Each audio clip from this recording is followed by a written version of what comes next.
me promenais dans une petite bourgade, allant de maison en maison. J'ai décidé d'entrer dans une des tavernes pour m'abreuver du meilleur houblon de la région. Quand ceci fut fait, je ressortis, un petit peu pompette, je vous l'accorde. Il ne faut pas grand-chose pour que ceci me monte à la tête. Que l'air était bon. Le soleil projetait tous ses éclats sur notre bonne vieille terre. Les villageois étaient dehors, se précipitaient dans le marché du matin pour faire ce qu'il y a de meilleur à manger. Moi, je prenais mon temps. On m'a dit de le faire, de me reposer. Alors j'étais ici et là. J'étais de village en village, écoutant les ragots, cherchant un petit boulot à faire. Mais rien ne m'était parvenu. C'était calme et paisible. Ça ne m'étonnait pas. Je repartis, l'épée dans le fourreau et le sac sur le dos. Je voulais vérifier quelque chose. Une fois dehors, j'ai repris mon chemin vers l'ouest. Quand j'étais venu dormir dans ce village, j'étais arrivé en pleine nuit.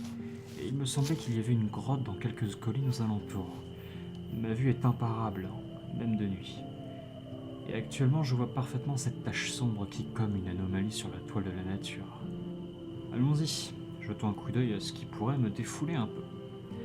Je parcourus avec une petite cadence tout un paysage, parsemé de collines et d'herbes et d'arbres. D'une rivière où je voyais les cerfs et les daims, s'abreuvant avant de fuir les braconniers qui en cette heure avaient déjà dégainé leurs armes, prêts à se faire une petite somme d'argent pour la peau et la viande de ces magnifiques et majestueux animaux. Quelques heures étaient passées, et je me retrouvais devant la fameuse grotte. Il sentait le chien mouillé et le sang, me prenant d'une certaine nausée. Je me repris et dégaina mon arme. Vu l'odeur, c'était évident que des loups avaient pris pour résidence cette demeure faite de roches. Ce qui tombe parfaitement bien, c'est que ces loups sont, il me semble, recherchés. On va faire un coup double, c'est encore plus motivant d'aller planter une épée bâtarde dans ces redoutables bêtes. Il faisait humide, l'eau tombait sur mon armure, et l'obscurité essayait tant bien que mal de me rendre aveugle. Chose vaine, j'avais une vision exacte de chaque imperfection de la grotte.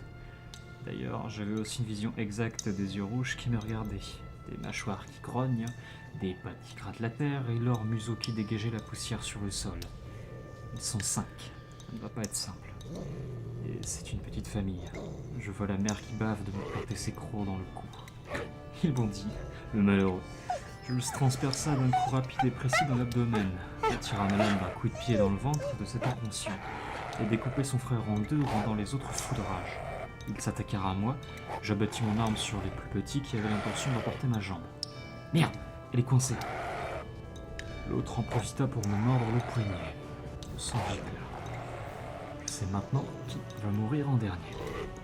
J'attrapa ma dague, accrocha ma ceinture et martela le cou de ce loup infâme. Il se laissa tomber par terre, encore vivant, mais se vidant petit à petit sur mes pieds. Une bonne chose de faite. Il n'y a plus qu'à... Elle est où ? Un amas de poils et de viande se jeta sur moi, par derrière. La fourbe, me griffant au visage et s'étonnant que ses crocs ne puissent pas percer le métal de mon armure. Ma dague, dans son œil, elle fit vite de se reculer. Je l'entendais couiner, repris mon épée dans un geste final, de pitié et de besoin, je sépara la tête du corps.